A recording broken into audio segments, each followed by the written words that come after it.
तीसरे चरण की वोटिंग जो आज हो रही है ये बेहद अहम है। और मेरे ख्याल से अगर ये कहूँ कि शायद सबसे अहमियत वाला वोटिंग चरण है तो भी गलत नहीं होगा।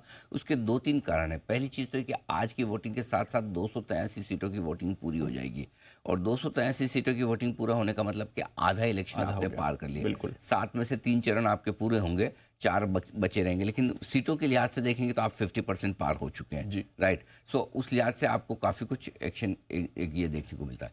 दूसरी बात यह है कि पिछले बार इन 93 सीटों में से 72 या 73 सीटें बीजेपी के पास थी, 73 सीट थी।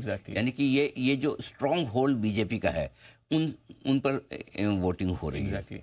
ऐसे में आज बाजार के लिहाज से सबसे ज़्यादा नज़र आपको अगर किसी एक चीज़ पर रखनी है तो वो है आज का वोटिंग परसेंटेज। और अगर वोटिंग परसेंटेज आज इंप्रूव होकर आता है, जिसकी संभावना पूरी है। देखिए, वोटिंग परसेंटेज में दो चीज़ों के बीच में कशमकश है। एक, जो लोग पहले दूसरे चरण में ज़्यादा बाहर निकले नहीं, तीसरे चरण में सबने जोर लगाया, हर पार्टी जोर लगा रही है, हर इवन चुनाव आयोग जोर लगा रहा है कि लोग ज़्यादा से ज़्यादा वोट करें। तो लोगों की अपील का फ़र्क पड़ता है ना।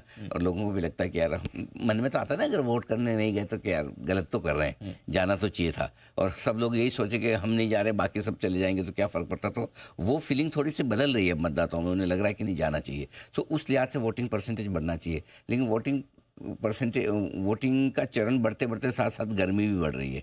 तो गर्मी और वोटिंग की जागरूकता के बीच में आज कश्मकश वाला माहौल है। तो लोग एक बार गर्मी को नज़रअंदाज करके कि भाई चलो ठीक है, 1 से 3 वाला टाइम ऐसा होता है, या कुछ कुछ जगह में 12 से 4 वाला टाइम ऐसा होता है जहाँ गर्मी ज़्यादा होती है, लेकिन उससे पहले उससे बाद में काम निपटा के आ जाए। बिल्कुल। तो लेट्स सी, परसेंटेज अगर बेहतर हो जाए तो ये बाजार को पसंद आएगा।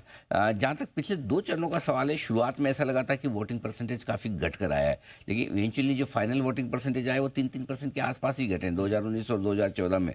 तो बहुत ऐसी चिंता वाली बात नहीं है कि वोटिंग परसेंटेज बड़ी तेज़ी से घट रहा है। और अगर 3% का ही पहले और दूसरे चरण में कमी रही है 2014 के मुकाबले, तो फिर तो अगर आज वोटिंग लगभग पिछले बार के बराबर हो जाए या 1-8 परसेंटेज कम रह जाए तो चिंता क्या है, फिर इतना तो बनता है। सो आई थिंक मेरे ख्याल से आज का वोटिंग परसेंटेज देखेंगे, no doubt final number voting percentage का 1-8 दिन बाद आपको देखने को मिलता है, बट जो भी संकेत मिलेंगे, जो भी ट्रेंड मिलेंगे, वो मुझे लगता है कि बाजार के लिए काफ़ी इंपॉर्टेंट होंगे। और अगर अच्छा वोटिंग परसेंटेज निकल कर आता है तो बाजार रिकवरी करने के मूड में आ जाएगा, चिंता मत कीजिए। तो आज थोड़ा इलेक्शन रिलेटेड फोकस भी रहना ही चाहिए, बिल्कुल रहना चाहिए। और आज रखेंगे भी, हम नज़र रखेंगे बराबर कि इलेक्शन में किस तरह की वोटिंग चल रही है, किस तरह के परसेंटेज चल रहे हैं, आगे किस तरह का संकेत आपको मिल रहा है। ठीक है, तो चलिए, इलेक्शन तो आज के लिए एक इंपॉर्टेंट ट्रिगर हो ही गया।